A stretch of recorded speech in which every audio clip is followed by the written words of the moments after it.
உங்களுக்கு யாருக்காவது கழுத்து வலி இருந்ததுன்னா இந்த 3 விரல் இருக்கு இல்லையா, இந்த 3 விரல் வச்சு இந்த இடத்துல தன்னை கையை கொடுங்க. உங்களோட ரைட் சைட் கையில இந்த 3 விரல் மட்டும் வச்சு இந்த இடத்துல லைட்டா ஃபார்வர்ட் பெண்ட் பண்ணிட்டு இந்த 3 விரல்ல கரெக்டா இந்த இடத்துல அந்த போன் பேரு C6 C7 இந்த கரெக்டா இந்த ஜங்ஷன்ல இந்த ரீஜன்ல இந்த நீங்க குனிஞ்சு பார்த்தாலே இந்த எலும்பு மேல தூக்கிட்டு இருக்கும். இந்த ரீஜன் வந்து clockwise anticlockwise சும்மா 1 ரொம்ப ப்ரெஷர்லாம் வேண்டாம். 1 2 3 அவ்வளோதான் சார் ட்ரீட்மெண்ட்டு முடிஞ்சது. இது வந்து பார்த்தீங்கன்னா நான் இது ஃபஸ்ட்டு இதை பார்க்கும்போது நான் சிரிச்சேன் சார். எப்போ சிரிச்சேன்னா நான் வந்து ட்ரெயினில் போயிட்டு இருக்கும்போது ஒருத்தர் வந்து வாமிட் ரொம்ப வந்துச்சுன்னு சொன்னாங்க. பஸ்ஸில் போகும்போது வாமிட் வந்து சொன்னாங்க. ஒரு ப்ரெஷர் பாயிண்ட் கொடுத்தோடனே வாமிட் நின்றுச்சு. நான் பயங்கரமாக சிரிச்சேன். எப்படி வந்து ப்ரெஷர் பாயிண்ட் கொடுத்தோடனே வாமிட் நிற்குது, மேபி அது எல்லா வாமிட் எடுத்ததுக்கப்புறம் நின்றுருக்கும். உடனே ப்ரெஷர் கொடுத்தோடனே சரியாயிடுச்சு போல இருக்கு அப்படி சொன்னோடனே நான் சிரிச்சேன். அதுக்கப்புறம் திருப்பி நான் அதை ஒரு 2-3 விஷயம் அதே மாதிரி நடந்துச்சு. நடக்கும்போது இது உண்மையா பொய்யா அப்படின்னு தெரியலன்னு சொல்லிட்டு அனலைஸ் பண்ணுறதுக்காக சில ரிசர்ச் ஓரியன்ட் ப்ராக்டிஸ் தான் தேடுறேன். அவ்வளோவா இல்லை சார், உண்மையை சொல்லணும்னா சுத்தமாக கிடையாது. ஏன்னா ரொம்ப கம்மி அந்த ரிசர்ச் பேஸ்ட் ப்ரூவன் டெக்னிக்ஸ்லாம். அதுக்கப்புறம் டாக்டரேட் வர்மா மெடிக்கல் சயின்ஸில் ஒரு கோர்ஸ் போயிட்டு அதில் இருக்க புக்ஸ் எல்லாம் எடுத்து அந்த தனுவாலஜி எல்லாம் பார்த்து எல்லாம் பார்க்கும்போது தெரியுது ஆமாம் சார் நல்லா இருக்குன்னு சொல்லி இப்போ அவ்வளோ சூப்பராக இருக்குது ஒரு சில கண்டிஷன்ஸ்லாம். அதுக்கப்புறம் எடுத்து பேஷண்ட்ஸ் ப்ராக்டிஸ் பண்ணால் 1 or 2 டேஸில், அதாவது எந்த மொடாலிட்டி இல்லாமல், சைட் எஃபெக்ட்ஸ் இல்லாமல், எந்த மெடிசன் உள்ளே போய் எதுவும் ப்ராப்ளம் காஸ் பண்ணாமல், எந்த உள்ளுக்குள்ளே எந்த ஒரு என்ன சொல்கிறது ஆர்கன் ஃபெயிலியரோ இல்லை மல்டிபிள் சைட் எஃபெக்ட்ஸ் இல்லாமல் ஒரு ப்ராப்ளத்தை க்யூர் பண்ண முடியும்னா வருமத்தினால கண்டிப்பாக முடியும் சார். நான் ஒரு சில டெக்னிக்ஸ் எல்லாம் சொல்கிறேன், நீங்கள் வீட்டில் ப்ராக்டிஸ் பண்ணுங்கள். இந்த கழுத்து வலிக்கு இவ்வளோ தான் சார்.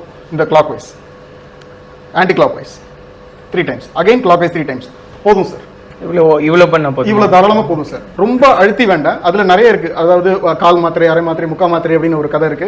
கால் மாத்திரைன்னு லைட் ப்ரெஷர் கொடுத்தா போதும். அதுலேயே டைப்ஸ் இருக்கு. ஒரு வருமத்தில் 5 டைப்ஸ் இருக்கு. அதாவது தொடு வருமம், படு வருமம், உள் வருமம், தட்டு வருமம், நோக்கு வருமம்.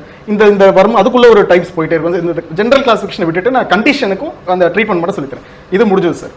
யாருக்காவது உங்களுக்கு கழுத்து வலி வீட்டில் இருந்ததுன்னா இது வந்து நாங்கள் படிக்கும்போது ஒன்று தெரிஞ்சது, அது பேர் இஸ்கிமிக் ப்ரெஷர் கம்ப்ரெஷன் சொல்லுவோம். அது கொடுத்தா கழுத்து வலி நல்லா இருக்கு. ஒன்றும் இல்லை, சிம்பிள் டெக்னிக் என்னன்னா, இந்த கழுத்தை இந்த மசில் இருக்குல்ல, யாருக்காவது வீட்டில் இருக்கவங்க கழுத்து வலி இருந்தால் இந்த கழுத்து ரீஜன் இருக்குல்ல, இந்த இடம் இது வந்து அப்பர் ட்ரெபீசியஸ். இங்கே வந்து ஆரிஜின் ஆகி இங்கே போய் முடியும். இந்த ஒரு ட்ரெபீசியஸ் இந்த மசில் பேர். நீங்கள் ஒன்றும் இல்லை, யாராவது வீட்டில் இருக்கவங்க ஜஸ்ட் இப்படி பிடிச்சி மேலே பாருங்கப்பா, இந்த பொசிஷன் அப்படியே ஹோல்ட் பண்ணிட்டு நல்லா டீப் கம்ப்ரெஷன் கொடுங்க. ஹோல்ட் பண்ணிட்டு ஒரு 30 கவுண்ட் எண்ணிட்டு அப்படியே ரிலாக்ஸ் பண்ணுவோம். கரெக்டாக 1 2 3 30 கவுண்ட் எடுத்துட்டு ரிலாக்ஸ் பண்ண சொல்லுங்களேன். இம்மீடியட்டாக கேளுங்க அவங்களுக்கு வலி எப்படி இருக்குன்னு சொல்லிட்டு. இதில் அவ்வளோ கதை இருக்குது சார். இங்கே ஃபார்ம் ஆகிற ட்ரிகராக இருக்கட்டும், இந்த இடத்துல ஆகிற தேய்மானமாக இருக்கட்டும், செர்வைக்கல் ஸ்பாண்டலிஸ் சேஞ்சஸாக இருக்கட்டும், டிஸ்க் ப்ரொலாப்ஸாக இருக்கட்டும், இல்லை இந்த இடத்துல கழுத்து வலி எனக்கு இருந்தனால கழுத்து வலி வர ஈவினிங் ஆகும்போது தலைவலியாக இருக்கட்டும், இந்த கழுத்தில் அப்படி குனிஞ்சாலே முதுகெல்லாம் அப்படியே வலிக்க ஆரம்பிக்குது. இது எல்லா கதைக்கும் எல்லா ஸ்டோரிஸ்க்கும் ஒரு சிம்பிள் டெக்னிக் இதுதான் சார்.